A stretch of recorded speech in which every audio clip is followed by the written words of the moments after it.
मेरी अम्मा को जब मेरी शादी का ख्याल आया तो कहने लगी, लड़की मैं गरीब घर की ही लाऊंगी। मुझे ये बात अम्मा की बिल्कुल भी समझ नहीं आती थी। हम खाते पीते घराने से ताल्लुक रखते थे और मैं खुश शक्ल भी था, मगर मेरी अम्मा मेरी शादी एक गरीब लड़की से ही क्यों करवाना चाहती थी। मेरा रिश्ता तो एक अच्छे खानदान में भी बआसानी हो सकता था। एक बार मैंने अम्मा से पूछ लिया कि उन्हें गरीब घराने की लड़की ही क्यों चाहिए, तो कहने लगी कि ऐसी लड़कियां नखरे कम करती हैं और घर बसाती हैं। बहरहाल मुझे अम्मा की ये बात समझ तो नहीं आई, लेकिन मैं पहले कौन सा किसी लड़की को पसंद करता था। इसलिए जिस लड़की को अम्मा ने मेरे लिए पसंद किया, मैंने भी उसके सामने सर झुका दिया। शादी की रात ही मैंने अपनी बीवी को देखा था और अम्मा को दाद दी। वो 20 साल खुश शक्ल खूबसूरत लड़की थी, इतनी ही कमगो और बाहया। बहरहाल सकीना से शादी करके मैं बहुत खुश था। मुझे अपनी वालिदा की बात 100 आने दुरुस्त लगी थी। सकीना तो वाकई ऐसी थी कि मुंह में जबान ही न हो। मैंने आज तक उसे अपनी अम्मा के सामने उफ कहते हुए भी नहीं सुना था। हालांकि मेरी माँ सख्त मिजाज किस्म की औरत थी और हर चीज में नुक्ताचीनी करना उनकी आदत थी। अच्छे भले खाने में भी 100 नुक्स निकाल लेती थी। मैं तो शादी से पहले घबराता रहता था कि अगर मेरी बीवी भी जबान की तेज हुई तो मेरी माँ की इस किस्म की नुक्ताचीनी की आदत को देखकर घर में हंगामा खड़ा कर देगी। लेकिन सकीना ऐसी नहीं थी। मेरी जिंदगी तो बड़ी पुरसुकून थी। मैं अम्मा की किसी बात पर इख्तलाफ नहीं करता था। एक बार सकीना ने मुझसे अम्मा की शिकायत करना चाही। मैंने फौरन उसे सख्ती से टाल दिया। मैंने कहा, खबरदार जो तुमने मेरी अम्मा के खिलाफ एक लफ्ज भी मेरे कान में भरा। मेरा लहजा इतना गजबनाक था कि वो सहम सी गई। उसने मुझसे कुछ भी नहीं कहा। उसकी जुबान पर जैसे चुप सी लग गई थी। शादी को चंद माह ही गुजरे कि अम्मा को अपने पोते का ख्याल आने लगा। कहने लगी, अब तक तेरी बीवी उम्मीद से क्यों नहीं हुई।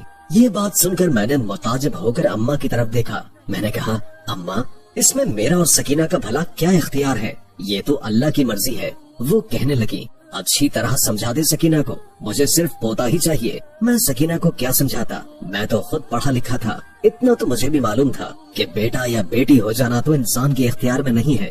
बहरहाल मैंने अम्मा से कुछ भी नहीं कहा और इस बात पर मैंने सर हिला दिया। लेकिन इसके बाद जैसे जैसे वक्त गुजरने लगा और सकीना उम्मीद से न हुई तो अम्मा के ताने तशने शुरू हो चुके थे। एक रोज अम्मा मुझसे कहने लगी, मैंने दाई को दिखाया है, तेरी बीवी मुझे बांझ लगती है, तभी तुझसे कहती हूँ, मुझे उम्मीद नहीं है कि ये मुझे पोता देगी। शादी को 1 साल ही गुजरा था कि अम्मा ने सकीना के खिलाफ मेरे कान भरना शुरू कर दिए। बार बार यही कहती रहती थी कि ये औरत बांझ है, जल्दी से इसको अपनी जिंदगी से निकाल बाहर कर। मैं इस बेचारी को क्या कह सकता था। आज तक उसने ना मेरे सामने जबान खोली थी और न ही कभी कोई शिकायत की थी।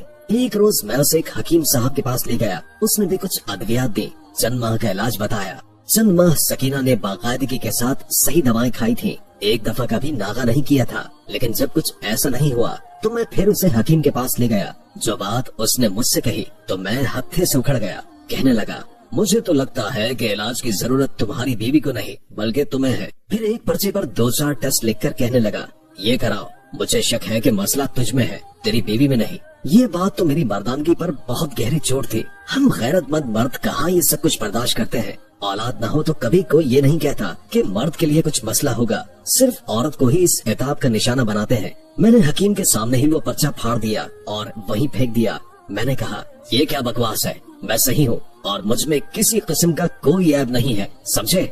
अगर तुझसे इलाज नहीं होता तो साफ बता दे, मेरे अंदर ऐब निकालने की कोई जरूरत नहीं है। मेरे गुस्से को देखकर वो हकीम कुछ घबरा सा गया। मैंने बीवी का हाथ पकड़ा और उसे घर ले आया। जब ये बात मैंने अम्मा को बताई तो अम्मा भी गुस्सा करने लगी। कहने लगी, वो हकीम तो वैसे भी पागल है, ऐसे ही कहता है। मेरा गबरू जवान बेटा माशाअल्लाह से बिल्कुल ठीक है। अब तो मैं तेरी शादी जरूर करवाऊंगी।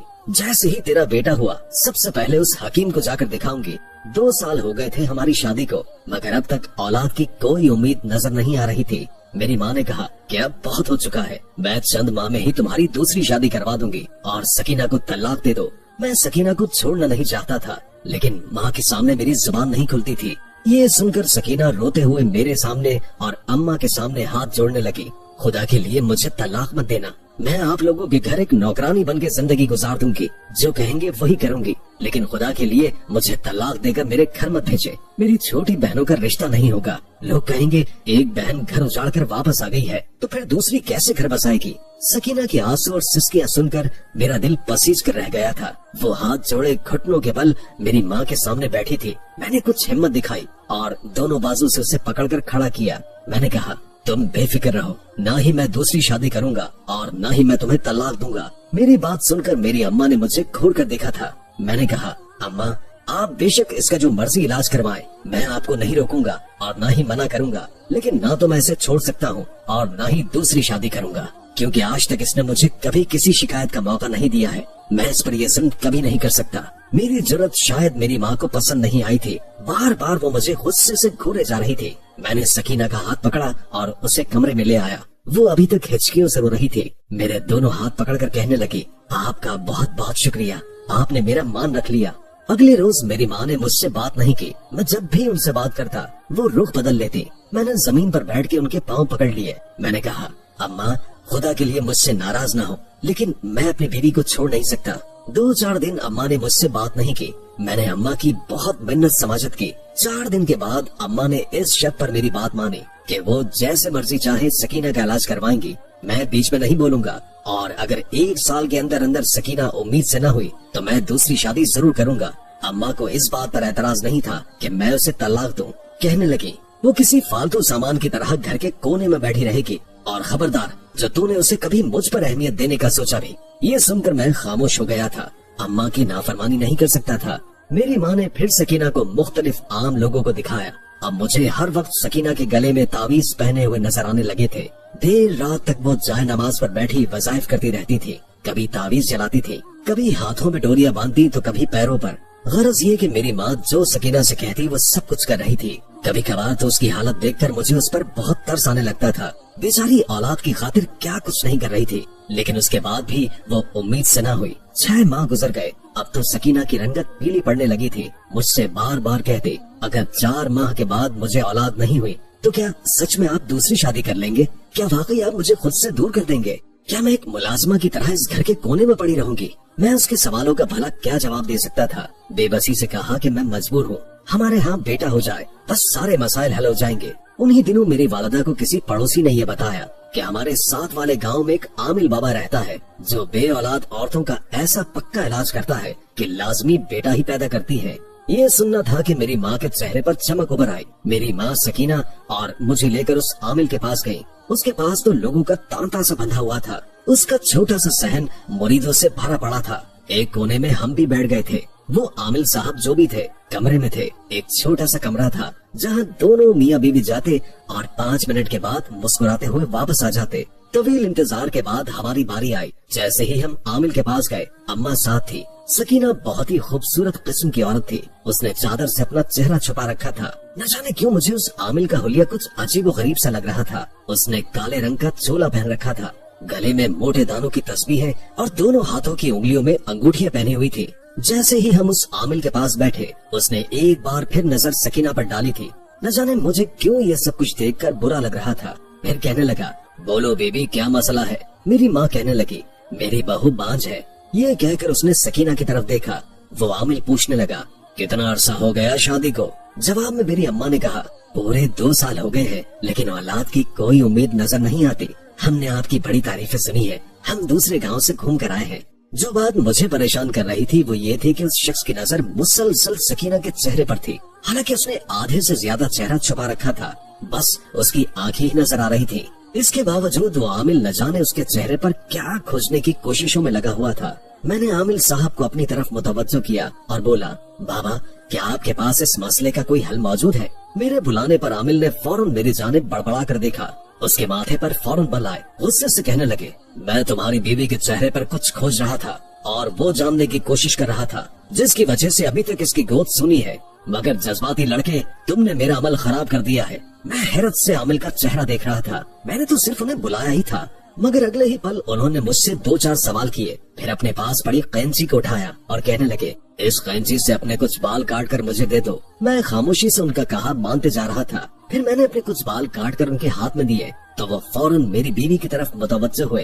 कहने लगे, अब अपनी बीवी के चंद बाल काट कर मुझे दे दो। मेरी बीवी फौरन मेरा चेहरा देखने लगी क्योंकि वो चादर में थी और ऐसे में सर के बाल उतारने के लिए उसे अपने चेहरे से नकाब हटाना पड़ता था। मगर फौरन मेरी माँ आगे बढ़ी और मेरी बीवी सकीना की चादर को उतार दिया। एक झटके से उसके चेहरे से नकाब उतरा था और फिर अगले ही पल उसने झटके से आगे बढ़कर बाल काटकर आमिल बाबा के हाथ में रख दिए। ये सब कुछ 2 से 10 सेकंड्स के बीच में हुआ था, मगर आमिल बाबा की नजरें तो मेरी बीवी पर ही टिक चुकी थी। उन्होंने वो बाल लिए और फिर दोनों बालों को यकजा करके अपने सामने एक चांदी के बर्तन में रख दिया और कहने लगे, मैं तुम लोगों को कुछ तावीज दूंगा, वो तुम लोगों को खाने होंगे और कुछ ऐसे अमल बताऊंगा जैसे रोज करना होगा। इस अमल के बाद तुम लोग यकीनन औलाद पालोगे। मैं बगौर आमिल बाबा की हर बात सुन रहा था। देखते ही देखते उन्होंने हमारे कटे हुए बाल आग लगाकर जलाना शुरू कर दिए। जैसे ही उनको आग लगी थी तो आमिल बाबा ने बालों की वो राख उठाई और उसे तावीजों में भरना शुरू कर दिया। राख तावीजों में भरने के बाद उसे एक सुर्ख डोरी से गिरह लगा दी और फिर कहने लगे, ये हर रात आप लोगों ने कहवे में मिलाकर पीना है। मैंने वो तावीज अपने पास रख लिए। इसके बाद आमिल बाबा एक बार फिर मेरी बीवी की तरफ मुतवज्जो हुए और कहने लगे, यहाँ मेरे करीब आकर बैठो, मैं तुम पर दम करना चाहता हूँ। ये दम तुमने हर जुमेरात को मेरे पास आकर करवाना होगा ताकि तुम पर जो भी साया और बड़े आसेब है वो उतारे जा सके। मेरी बीवी आमिल बाबा के सामने जाकर बैठी तो उसने अपना हाथ मेरी बीवी के सर पर रख दिया और फिर न जाने क्या कुछ पढ़कर फूंकने लगा। मैंने नोट किया था कि हमसे पहले जितने भी लोग आए थे वो ज्यादा से ज्यादा 5 या 10 मिनट अंदर रहने के बाद बाहर जा रहे थे, मगर हमें तो यहाँ बैठे 40 मिनट हो चुके थे और ये बाबा तो हमें बाहर भेजने का नाम ही नहीं ले रहा था। इसके बाद उसने हमें कुछ तावीज़ात दिए और कहने लगे, ये तावीज मगरिब के बाद जलाने हैं और जलाकर इसकी राख अपने सर पर मलनी है ताकि जो भी बुरा साया है वो तुम लोगों के सर से हट सके। उसके बाद उसने मुस्कुराकर मेरी बीवी की जानिब देखा। हम तीनों वहाँ से चले आए। रास्ते में मैं खामोश रहा। घर आकर मैंने अम्मा से कहा, ये आप हमें किस किस्म के इंसान के पास ले गई थी? ये कैसा अमिल था? इसने तो हमें कुछ भी पाक दम नहीं किया, वो तो बस ये बाल खाने को कह रहा है और न जाने तावीज़ात को जलाकर राख सर पर मलने को कह रहा है। भला हम ये सब कैसे कर सकते हैं? मगर मेरी अम्मा ने फौरन तंबीही अंदाज में कहा कि वो बड़े हैं, उन्होंने ये सारा अमल सीख रखा है, वो बेहतर जानते हैं, तुम्हें ज्यादा सोचने की जरूरत नहीं है, बस जो कुछ उन्होंने कहा है वो सब तुम करते जाओ। मजबूरन अम्मा की खातिर खामोश होना पड़ा। वो बालों की राख हम दोनों मियाँ बीवी खाते रहे। एक हफ्ता गुजरा तो फिर वो दिन आया जब मेरी बीवी की तबीयत कुछ बोझल सी लग रही थी।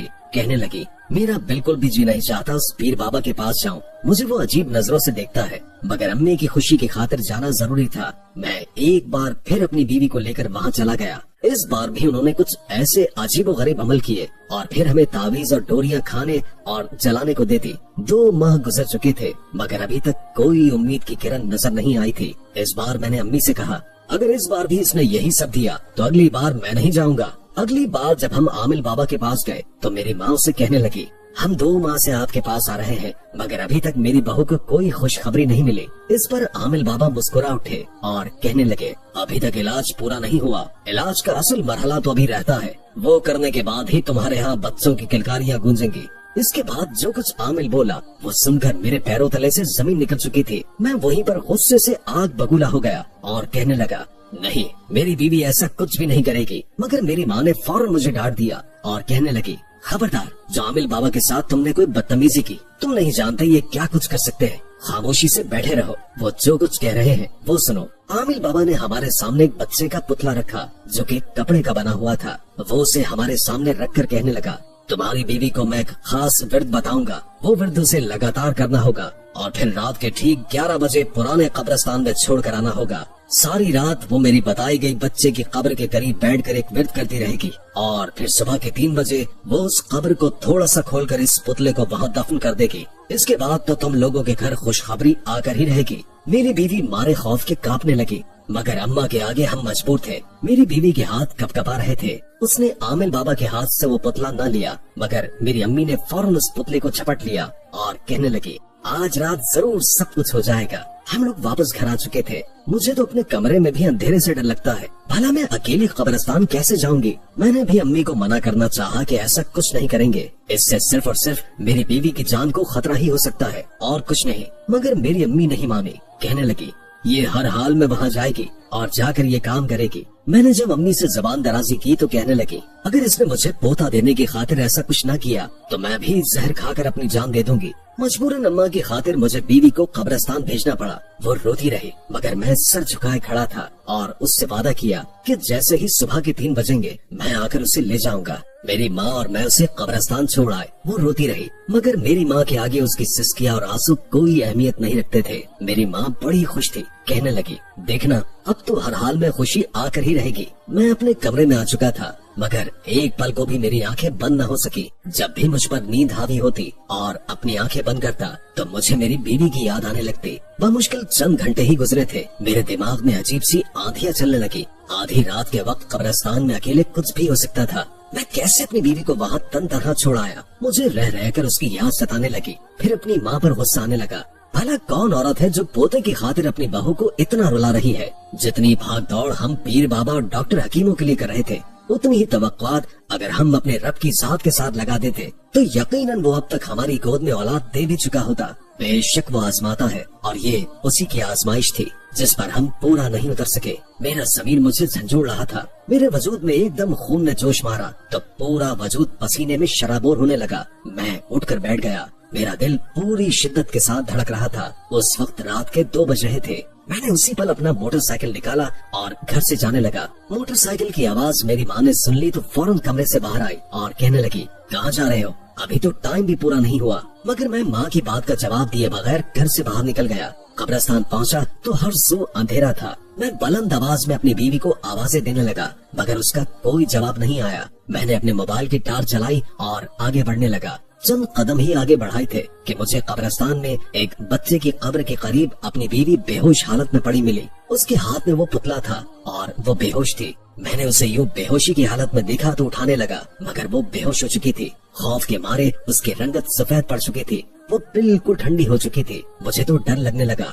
अपनी बीवी को उठाया और अस्पताल ले गया, जहाँ पर डॉक्टर्स ने ये कहा कि ये शदीद खौफ की वजह से बेहोश हुई थी। इसका ब्लड प्रेशर बहुत लो है। सुबह तक मेरी बीवी बिल्कुल ठीक हो चुकी थी। मैंने उससे माफी मांगी और बोला, मुझे माफ कर दो। जाने अनजाने में हम तुम पर जुल्म पे जुल्म करते रहे। मेरी बीवी तो इतने बड़े दिल की मालिक थी कि फौरन मुझे माफ कर दिया और मैं मजीद शर्मिंदा सा होकर रह गया कि इतनी अच्छी बीवी के साथ मैं कितने सालों से इतना बुरा रवैया रख रहा था। मैं अपनी अम्मी की बातों में आ रहा था। हालांकि यहीं पर अगर मेरी अम्मी ही की मिजाज की कोई लड़की आ जाती तो घर का शिराजा बिखर कर रह जाता। मैं बीवी को घर लेकर आ गया। मेरी माँ गुस्से में मेरी बीवी पर चिल्लाने लगी और मेरी बीवी पर हाथ उठाने लगी। मैंने माँ का हाथ पकड़ लिया और उनसे कहा, आप मेरी बीवी को हाथ तक नहीं लगाएंगी और न ही अब मजीद कोई इलाज होगा। मुझे ऐसी औलाद चाहिए ही नहीं। आपको तो शुक्राने के नफल पढ़ने चाहिए कि इतनी अच्छी बहू आपको मिली है जो आपके हर जुल्म और सितम बर्दाश्त करती रही है। मुझे ऐसी कोई औलाद नहीं चाहिए। अगर नसीब में होगा तो मिल जाएगी,